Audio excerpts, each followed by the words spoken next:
Welcome to another exciting edition of Million Dollar Peddlers. I'm Papergoy. This is the rare, never before done two-parter. First part was all about local study, where I talked about knowing who your competition was locally. That'll definitely help you out a lot, as I noted. If you know their tendencies and you know what they're willing to bid high on, so you spend less time spinning your wheels and more time actually accomplishing things when you're at the auction. It'll definitely help you when things open back up with auctions. Another quick little tip that I did not give last video, but it definitely will help you out at auctions. Well, there's a dirty trick that people use, and that's if you're situated, you sit behind the guy who's doing the bidding. And I've had instances before where I've seen mix-ups. Now, I don't intentionally do it, but I've seen other people do it, where you sit behind them and you raise your card, and then they think they've got the high bid, but the auctioneer actually has you. So that's kind of a dirty trick, but I've seen it done before, and I've actually seen it work. And there are a couple of auctioneers that do follow the rules that when they say sold, it's sold. There are others that will open it up between the two of you.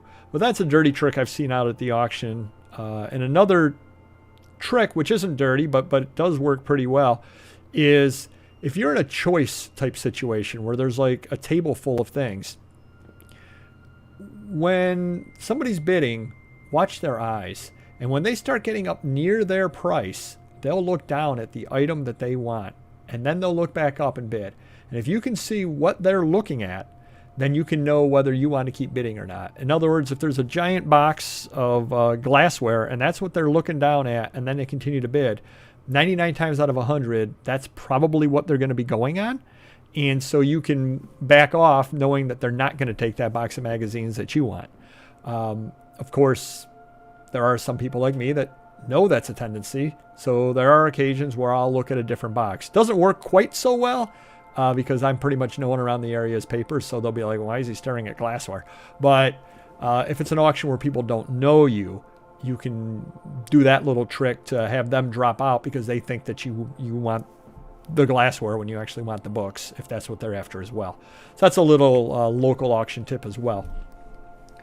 But we're going to talk about online studying, and that's where you know your competition online and you know what it is that they're selling, because you can take a look through and you can see the prices that they're getting for the items. And sometimes they'll actually have noted a magazine cover artist that you didn't realize was so good.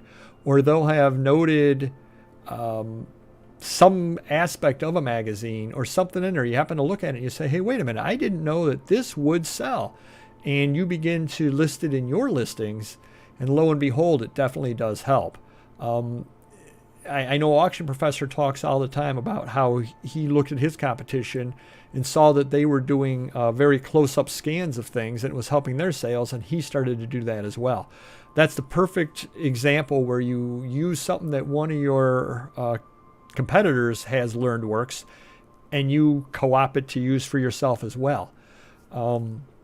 Certainly a place to use this at is when you're doing your Terapeak research, and I hope you are doing your Terapeak research on everything. But when you bring up all the listings on Terapeak, take a look at the highest priced ones and see why it is that they've sold. And it's amazing that you'll see something sold for $7, and I'm making this part up because I don't know, but somebody will say Time Magazine, January 9th, 1937, and it'll go for $7, and that's their entire listing.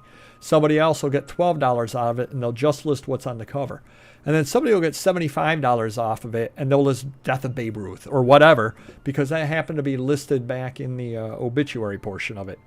In which case, of course, you get yours, you verify it's in there, you add the picture, and now they've done the research for you, and you're benefiting by getting the $75 price off of it, not the $7 price. And in fact, what you can do at times as well is continue to purchase other people's as well. Once you've established that, yes, this does go for $75, because when you see other people listing theirs poorly, you can jump on that as well. And I know that people do the same thing, of course, because there's one magazine out there that I basically have raised the price up to around $50 on because people used to sell it for $10, $12. And I said, that's way too low for it. And I went and I listed at $55, and purchased my competitors at $10, $12 and was able to get $55 a couple of times. And I've got a couple of them in storage as well that are listed. You know, I've got a couple of them up listed as well, but I get $55 out of them. Now, all of a sudden, it's also on my watch list, which is a great thing to do as well, is put things on your watch list that you're interested in, and then you'll get notified when they do come up for sale. So what I'll do is it's on my watch list. If somebody else brings one up and they're asking $10, $12 on it, I definitely buy it. I just buy it outright because A, I don't want the competition, and B, it was poorly listed by them. A lot of times I will get the notification that one's up and somebody will be asking $35 or $40 on it. And that's fine.